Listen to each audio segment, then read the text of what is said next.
Hi everybody, Doug Daniel again from privatepilottrainingonline.org. I'm going to show you the safest and easiest way to land an airplane. This technique works in the most extreme circumstances that your airplane can land. This is a landing. Well, I know it's really not a landing, and it doesn't look like a landing. You see, we don't actually land airplanes. We put our airplanes into a pre-landing attitude at the right point over the runway and the proper airspeed. This is the proper pre-landing attitude for a crosswind blowing from the left. I'm about to show you how to get to the right point in space at the proper airspeed, attitude, and configuration. When you master these skills, you will have landings down cold, guaranteed. Here is a landing approach with the airplanes drawn to scale. Now I'm going to make them a little bigger so they'll be easy for you to see. The wind blows from the left. If you point down the runway with your wings level, you're going to be blown off to the right. If you turn into the wind enough to stay over the runway, your wheels will be pointed in the wrong direction. When you touch down, you will be skidding sideways. The inherent stability of a nose wheel equipped airplane will partially point you down the runway, but with the unnecessary wear to the landing gear. The inherent instability of a tail wheel equipped airplane will try to turn you around backwards. That's called a ground loop. And you will be in for a pretty exciting landing. In a stronger crosswind, even nose wheel equipped airplanes demand proper technique. You might drive off the runway in the direction you were pointed or strike your wingtip on the ground. In a tail wheel equipped airplane, you can expect for your insurance premiums to go up. The solution is to cross control. I'm going to show you how. This is just one of the stages, one of the techniques that you need to learn to get to that final pre-landing state. I will go through all of the steps in a moment, but first I want you to understand cross-controlling. Our objective is to move the airplane down the runway, centered over it, and aligned with it. You are going to do that by sliding sideways at the same speed through the air that the wind is trying to push you off the runway. The net result is you stay directly over the runway. First, you bank the airplane to the left. Now you can see from this diagram that lift is perpendicular to the wings. So when you bank to the left, lift is now pulling you to the side as well as lifting the airplane up. This will cause the airplane to start sliding sideways to the left. Unfortunately, the airplane has a vertical tail that resists sideways motion. It will swing the nose to the left too. We don't want that. We want the wheels to be pointed exactly the same direction we are traveling when we touch down. I keep saying we. You're going to be in the airplane. I'll be sitting here talking to you. But, okay. The rudder moves the nose left and right. So you push on the right rudder pedal with your right foot to point the airplane down the runway. Now, if you've never flown before, let me tell you that you push with your right foot to get the nose to go right, you push with your left foot to get the nose to go left. Since the aileron and elevator are both controlled by hand using either a stick or a wheel, you use your hand to keep the airplane banked into the wind enough to stay centered over the runway.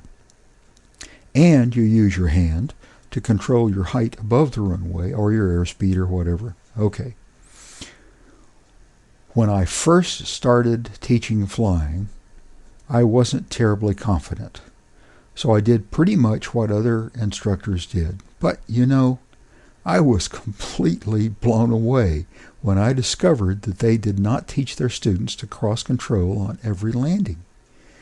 It is not unusual for a student to become a licensed pilot before encountering a strong enough crosswind to force him to use, or her, to use this technique. That's a recipe for disaster, I know. As a new pilot, I had had some hair-raising experiences before I mastered crosswind landings. Once, only blind fool luck kept me out of an irrigation ditch.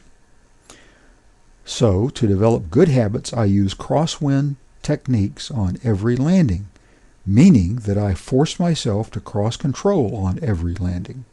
Needless to say, I decided to teach my students what had worked for me.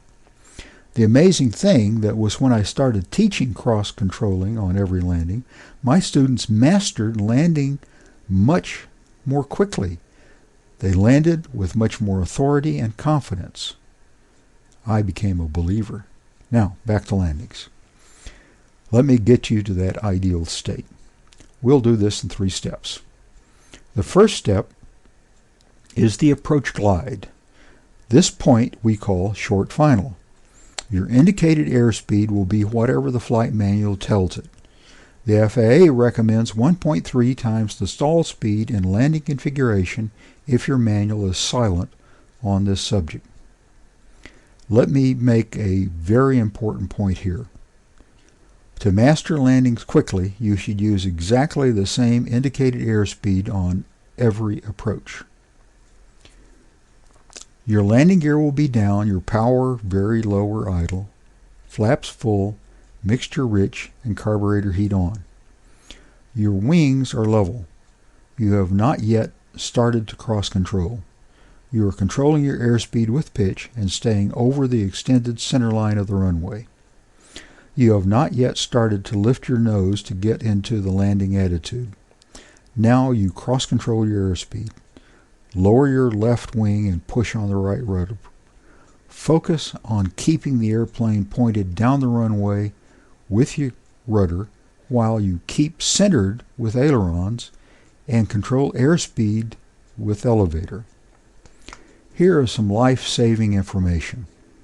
If you cannot cross-control enough to stay centered and aligned, you just may not be able to make a safe crosswind landing. When you are about 1 wingspan above the runway, start using your elevator to control your rate of descent. Ignore airspeed. Get completely out of the airplane mentally. You are now entering the second phase of a landing, the transition from approach glide to slow flight over the runway. Use the elevator much like you do the brake in your car as you approach a stop sign. The closer you get to the runway, the slower you descend toward it. The trick here is to keep properly cross-controlled as you descend. Stop your descent at about a foot above the runway. This is the final phase.